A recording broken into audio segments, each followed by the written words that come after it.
Well, hey there, how you doing? Donald here, Donald Henderson. Making a video. I made it the day of the other video that I'm going to tell you about, but I watched it and honestly I was so tired. Um, I could tell I was getting lost in my own speech. So anyhow, I'm going to redo that video, and this is a corollary to the ways to increase value and profit investing in real estate. That video, I talked about different ways to increase the value of your property and to also increase the income. This popped into my head as I was doing that, and I want to give you a little bit of entertainment, but also it talks, or I'm going to talk a little bit about basically what real estate is, because people try to compare apples and oranges. You probably have heard the expression real estate is location, location, location. Excuse me, dry throat. Anywho, it's all local.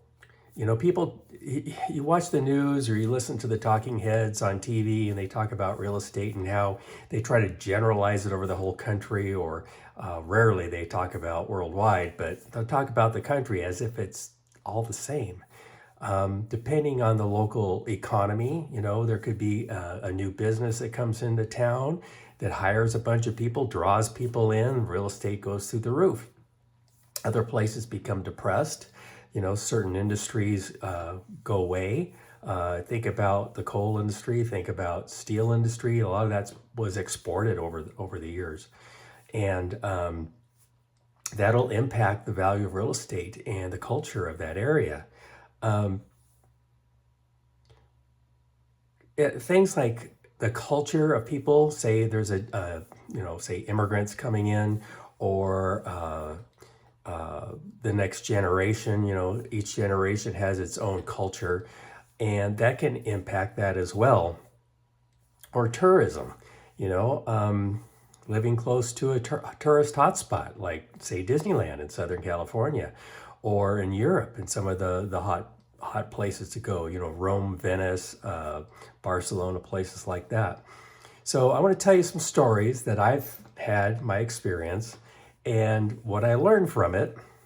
First of all, back in the 80s, I drove cross country from Los Angeles to Boston, and I was just fresh out of school.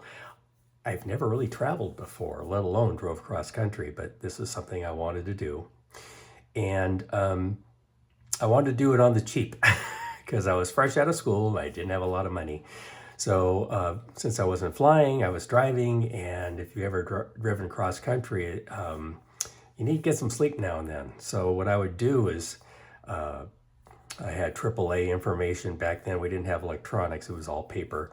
And I tried to plan out the towns I would stop in. I wanted to stop to have dinner and, you know, get settled before dark, because these are roads I'm not familiar with. These are towns I'm not familiar with, anything like that. And I'd always set my alarm very early so I get ready to go. So by the time I'm on the road, it's close to sunrise. I stayed in some dives. Let me tell you, I really stayed in some dives. There's some places I walked into and I thought, if I wasn't so tired, I would try to find someplace else farther down the road. I mean, it was gross. Let's put it that way. I didn't have any trouble, you know, like with bed bugs or, you know, doors that had no locks on them or anything. But some of the places I stayed were pretty shady areas and gross. I remember there was a couple places I went to that I did not shower in the morning because I think I would have been dirtier by using their facilities than just, you know, wearing the clothes I had on the day before. But it was an experience. I learned a lot. I learned driving cross country, you see parts of America that you may not see. You know, you don't even read about it. There's places that I stayed in that, I kid you not, I could have sworn it was like a scene out of the movie Deliverance. Very poor people. I remember stopping at this one gas station at gas pumps that looked like they were from the turn of the century. Not this last century, but the previous century, and they actually worked. That was very nerve-wracking because I was out way off the highway. There was nothing around, and there was Junior pumping my gas, and yeah, I couldn't wait to pay him and get the heck out of Dodge. So anyhow, that was my experience traveling by car. Then some years later, some friends of mine talked me into going to a trip to Europe. We went to both Spain and Italy. And even there, we were doing traveling on the cheap, not like what I was doing when I drove cross country, but it was mostly couples that were there, and we didn't go real cheap. Like, if you ever heard of hostels, they're basically communal situations. You know, sometimes the rooms will be just cots and sleeping bags, and you're sleeping with a bunch of strangers. They didn't want to go that low, but we weren't staying at the 5 or 6 star hotels. And let me tell you, depending where you are, that scale is not set in concrete, because some places a 5 star hotel is not what you call a 5 star hotel in America. That's for sure. So anyhow, the first place we went was Spain, right outside of Barcelona.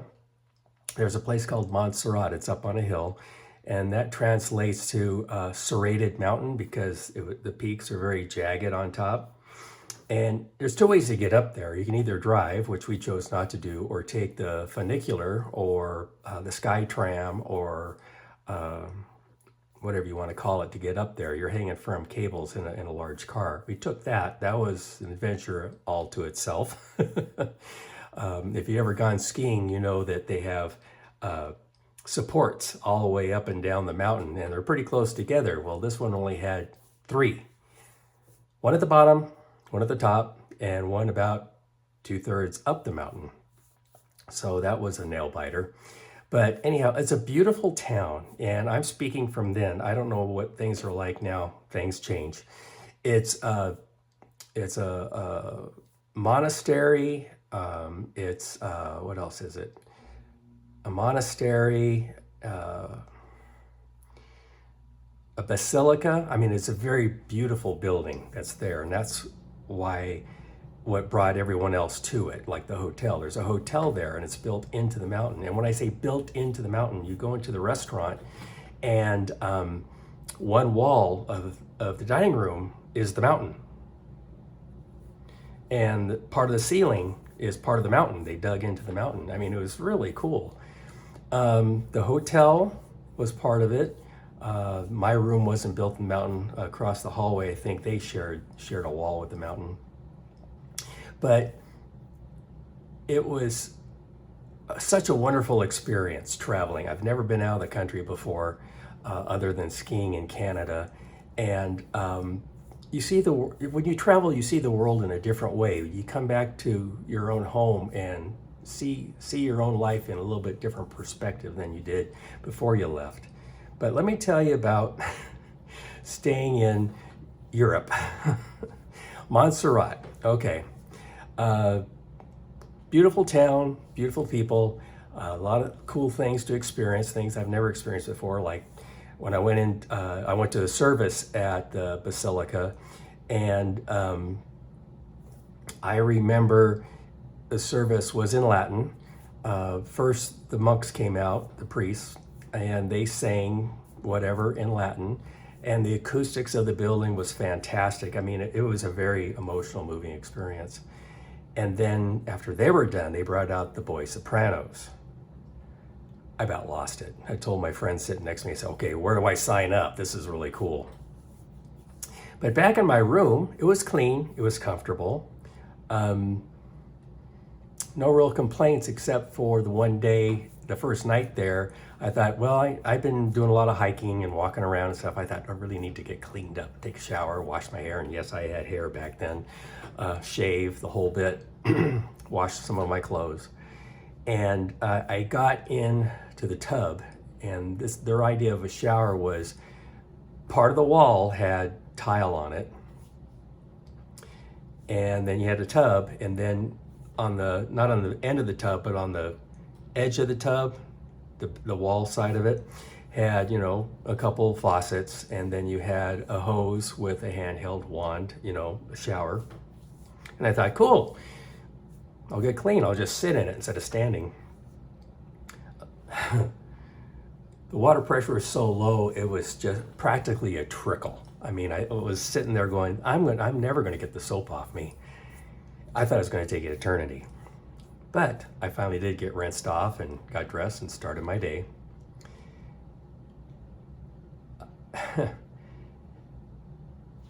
That was one experience. Then we flew to northern Italy and we stayed in Venice. In Venice, I call the Disneyland of Italy. It's an adult Disneyland, meaning it's an adult kind of environment. I'm not talking about, gambling or sex shows or things like that. I'm just talking about it's not really for kids. And it was a beautiful, magical, romantic place. I mean, the gondola rides, the music, the acoustics when you're in the gondola and going underneath bridges and stuff. When the guy sings, it's like a dream. It's not real because there's nothing like that in our country. Then I got into my room. Got there, it wasn't dark yet. I went in there to unpack and everything else, and I thought, oh, this is pretty big. It's a nice room for the price, and we're close to some of the restaurants and the like. I thought we did pretty good in this one. Then I looked up at the ceiling and the upper walls, and there was a lot of dead mosquitoes squished on the walls, and I went, oh. I mean, I was really grossed out. I went to the other rooms my other friends were in, and they had the same thing. And we not quite sure why, because all the water around Venice is like from the Mediterranean Sea. It's salt water. Mosquitoes don't live in salt water, so we don't know if that's typical for that time of year, or they had an extra heavy rain to where there's puddles and they were growing like crazy. We didn't know. Nothing in our pre-trip reading research said anything. And of course, we had a bit of a language problem, so I couldn't go to the front desk and ask them, like, what's with the mosquitoes? But other than that, it was a really good experience, but I'm not used to being in a room that has dead mosquitoes all over the ceiling. Years later, I went to Rome, and Rome is so cool. I probably can't now because I'm a little bit older, but you can walk around the whole town just like you can Venice.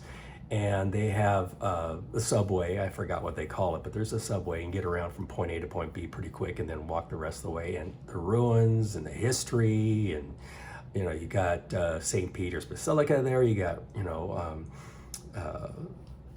the Pope, all that. I mean, there's a lot of stuff that you may have never seen before that you've read about, and it's real. I mean, this is how these people live. Great food, great music, great things, places to go. But what was interesting is that even this place had a strange setup, and I liked it a lot better than the other places I stayed. In the corner of the bathroom, there's a shower stall, and it's round, okay? It was plexiglass and plastic, so when you kind of opened it, everything kind of moved with you, and I was afraid I was going to pull right off the wall. And then you have a big shower head over on top. Well, that little shower stall was so small that in order to get soaped up or get your shampoo going, you had to turn the water off because there's no room to get away from the stream of water that was coming down at you. It was better than the other places I told you about, but man, that was still a challenge. So anywho, that was my experience there. I guess the reason why I wanted to share this with you is because, like I said at the beginning of the video, real estate is local, location, location, location.